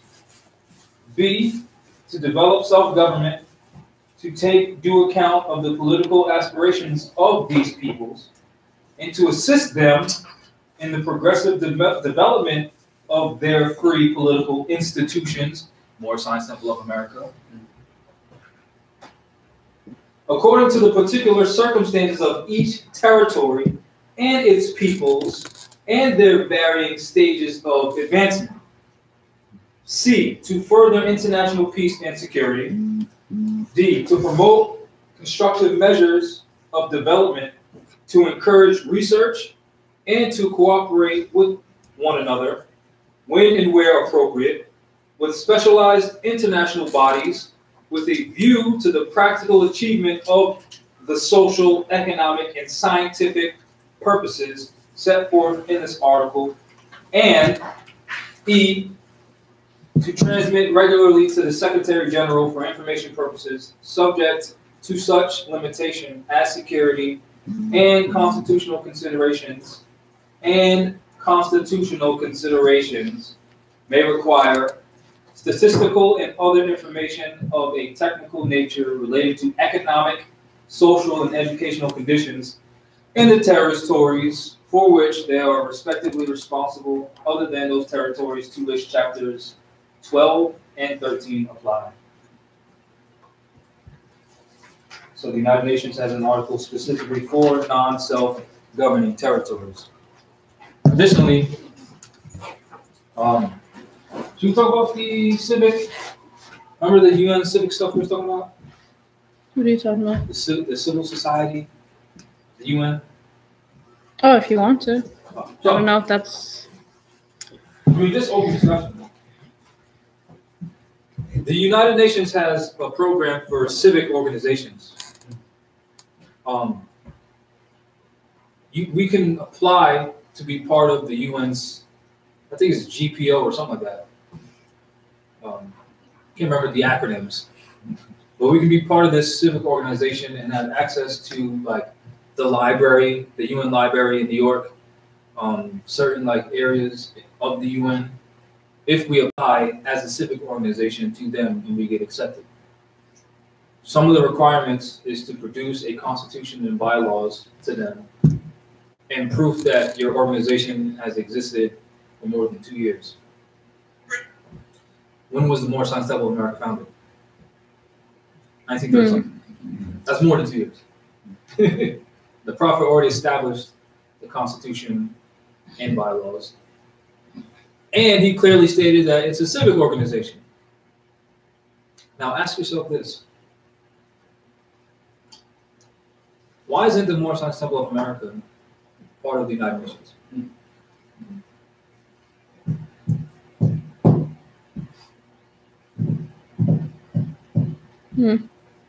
Leadership. Oh. Wrong leadership or no leadership. Here's another problem. We talked about, well, how do we become part of this if we don't have a charter from the Prophet? And, you know, the alleged claims of there's no Supreme Grand Council or the Supreme Grand Council is dirty or whatever the claims are, either way, there's an issue. If they're dirty, then they have no lawful authority to issue charters, right? Etc. But if we read what the Prophet said in regards to charters, this is chapter 48 of the Quran. This is the Moorish Science Temple of America is a lawfully chartered organization. Any subordinate temple that desires to receive a charter, the Prophet has them to issue to every state throughout the United States. So we were talking about, he says he has them, right? Wouldn't that imply they already exist? Right? Yeah. So shouldn't they just be able to just hand them out? It's not just to be put in play. Yeah. They should be handed something. Right. But then I was thinking like, okay, well, if these people are dirty, how can we lawfully call ourselves a Moorish Science Temple of America? Right. Following the Constitution. Great point. Then I came across the United Nations Declaration on Human Rights. Well, I mean, it didn't happen like that, but I was reading, and then I read this.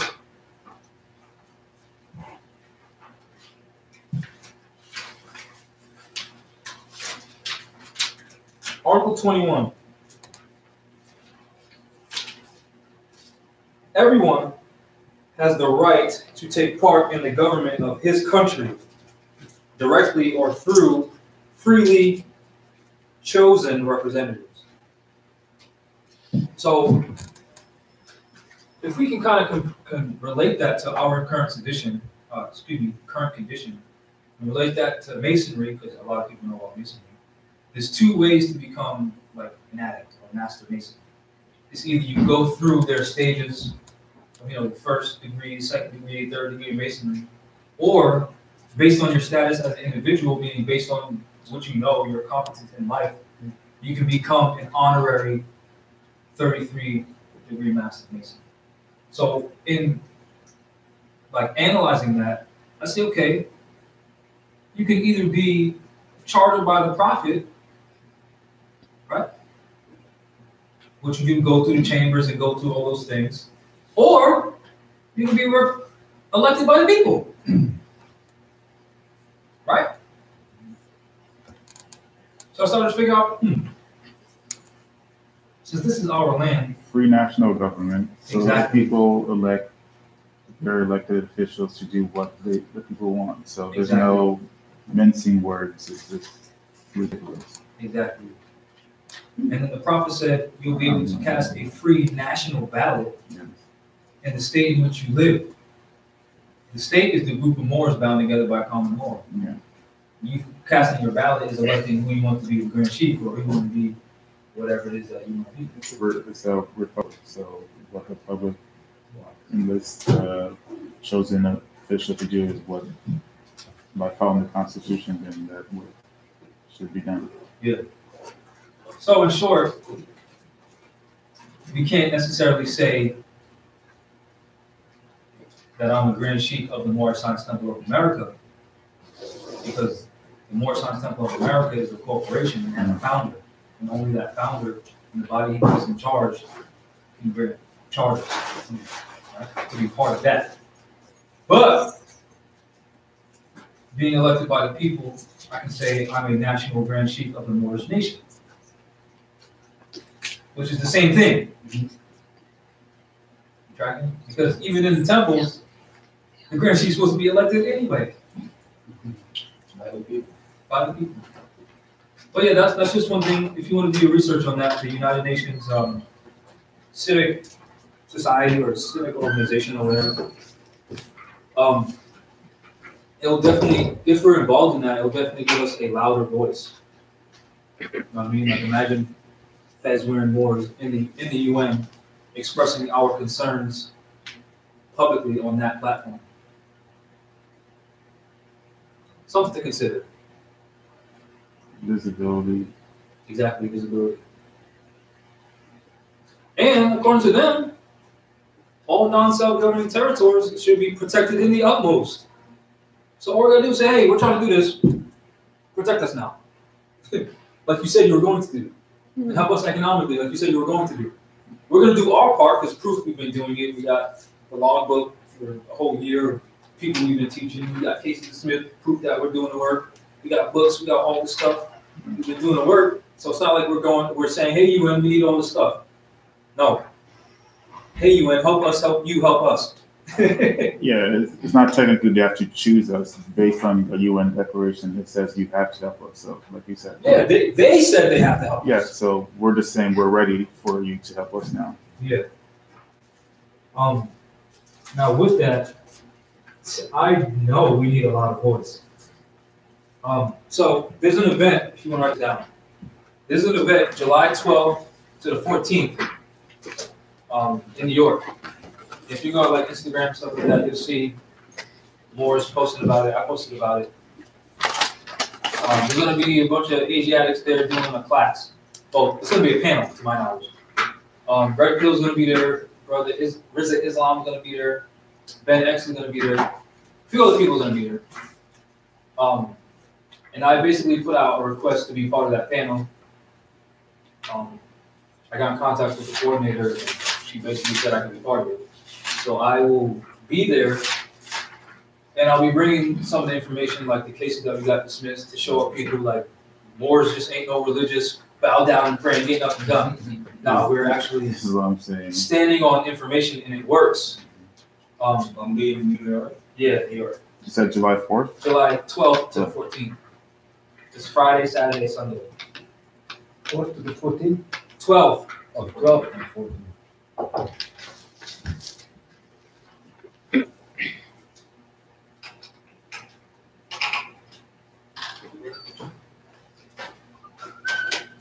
I was talking to the coordinator, and she said, she brought about how, this isn't going to be a conversation about religion and blah, blah, blah, blah, blah. I said, great. Then she said, it's called a wake-up call. She said it's going to be more of like remedy-based solutions. I was like, oh, Awesome. we got cases dismissed. What more remedy do people want? You know what I mean? So my goal is to show, she said, expect maybe 500 people. Well, that's 501. That's probably good. So Over there. this would be an opportunity for us to show up, fess up, deep, and show the rest of our people like this is how Rise of the Moors gets down. I suggest dressing Moorish AF, whatever you think that is. Because I plan to be decked out. I need to buy some Moorish garb. Me Lord is here. She also said that the Nation of Islam is going to be working security there, so it's going to be pat down and all that kind of stuff. Yeah, they do all the security all day. Man. I'm just giving y'all a heads up. This is where I plan to be. When? I've been there, they do that. July. Where in New York? I think it was Long Island, which, interestingly enough, Long Island is part of the Narragansett Federation. Yep. No coincidences, right? You want me to? It's Friday, Saturday and Sunday. Yeah. I'm pretty sure, I'm like 90% sure it's Long Island. That's gonna be fun. It's gonna be warm too. Yep. It's gonna be New York.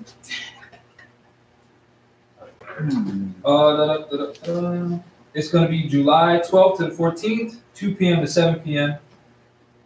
Brother Ben X, Jamar Milton, Pop Darby, I don't know who that is. I don't know how to say this one's name. Very long. Red Pill, Riza Islam, Red Pill, and Yareem Karma. I think I'm saying his name right. It's called Be the Change You Want to Be, the Wake Up Call. We are our own solution. Guest speakers, vendors, and then a day of love. It says volunteers wanted. For more information, email be the change you want to see New York at gmail.com. NY@gmail.com. Kennedy Memorial Park, 355 Greenwood Street, Hempstead, New York. You said Kennedy Park? Yes, Kennedy Memorial Park. Yeah. Huh? I have no idea. Greenwich Street, Hempstead. Hemp. Oh, Hempstead. Yeah, Hemp.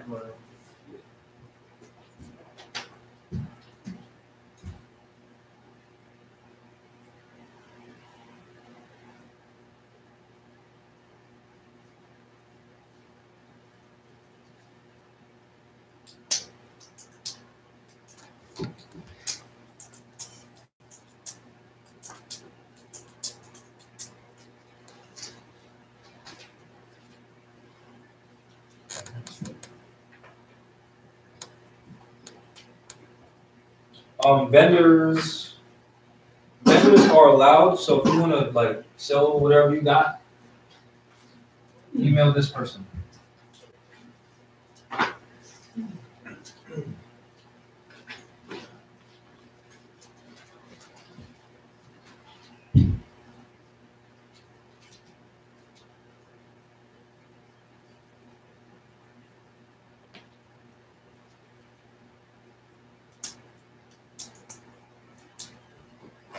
Be the change you want to see New York or NY@gmail.com.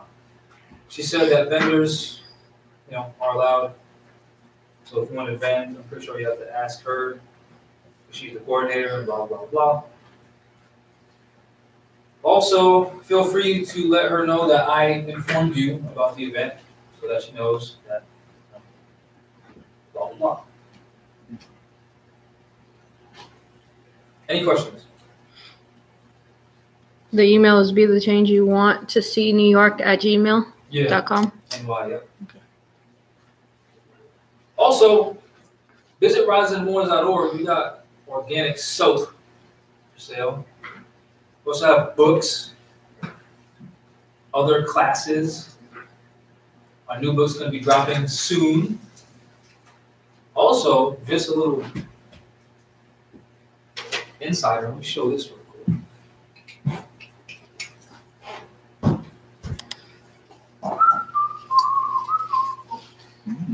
About to drop some beard balm, some beard stuff. For the bearded men and women. For the bearded men and women. Right. Don't worry, it's trademark. Trademark and copyright. What are the ingredients? Oh, my cousin made it. Beeswax, shea butter.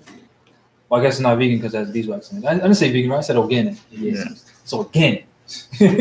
Beeswax, shea butter, coconut oil, jojoba oil, whatever that is, essential oils and vitamin Jojoba E. oil. Living Better Bearded is his business. It smells good. And it works. I Yeah. use it. That will be on the website soon. I didn't drop Nothing happened. Disrespect. it. I said I didn't drop it. Any questions about anything? Comments about literally anything? Transportation for July 12th through the 14th. Are you staying those 3 days? I don't know yet. I'm not sure. I probably will. Who knows? Yeah, who knows? Inshallah, I'll find out. If Allah wills it. Allah knows. I know. I think Don't make it definite. I plan to be there at least one day. Okay. I mean, well, we do have family over there, so. I know. I just want to see the vibe. Like if I'm there and no one's asking me questions, I ain't staying there 2 days. Sure. But if I'm there, I present, the cases we got dismissed, and then everyone's like, "Oh yeah, I want to be a Moor now." Then I'm like, "All right, yeah, I'll stay." But if people's like, "Yeah, you got proof, but I'm gonna let you keep that book. yeah, I'm gonna let you keep the truth. I'll be over here," then I'll depart and go somewhere else. That's the plan. All right. Well, I don't want to drag this out any longer. So I'm bringing anything up. All right. Thank y'all for tuning in. Visit riseofthemoors.org. Hit that donate button. I sound like a YouTuber.